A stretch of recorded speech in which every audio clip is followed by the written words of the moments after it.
Le théorème de Bezout nous dit que les nombres 133 et 30 sont premiers entre eux s'il existe x et y tel que 133x plus 30y est égal à 1. La difficulté, bien souvent, sera de trouver ces valeurs de x et de y. On va les retrouver en utilisant la division euclidienne de ces nombres, en commençant par 133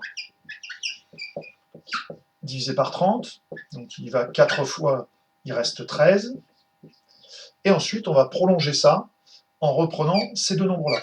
Et donc 30 qui est égal à 2 fois 13 plus 4,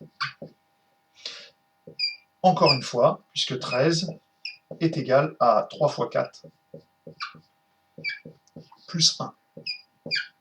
Quand on est arrivé à un reste de 1, on va pouvoir remonter et utiliser le fait que 1 ici est égal à 13 moins 3 fois 4.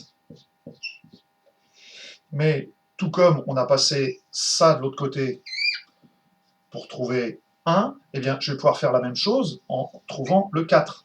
Et je vais passer ici le 2 fois 13 de l'autre côté. J'ai donc ici 1 qui est encore égal à 13 moins 3 fois 30 moins 2 fois 13.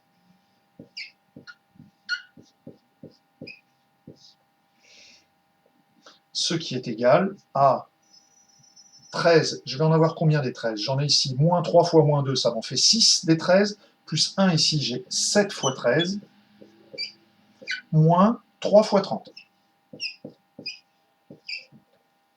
Et je vais pouvoir, en continuant de l'autre côté, je vais pouvoir refaire la même chose avec le 13, puisque maintenant, le 13, je peux écrire que ce 13, il est égal à 133 moins 4 fois 30. Et donc, mon 1 est égal à 7 fois 133 moins 4 fois 30,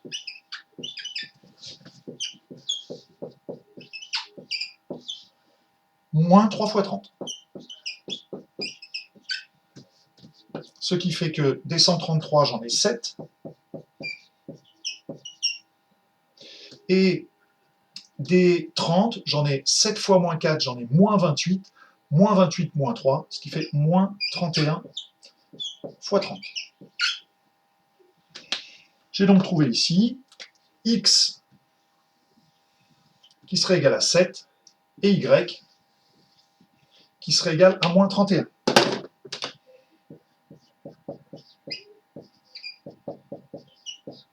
Donc il existe bien x et y tel que cette équation est validée. Donc je peux affirmer par le théorème de Bezout que 133 et 30 sont premiers entre eux.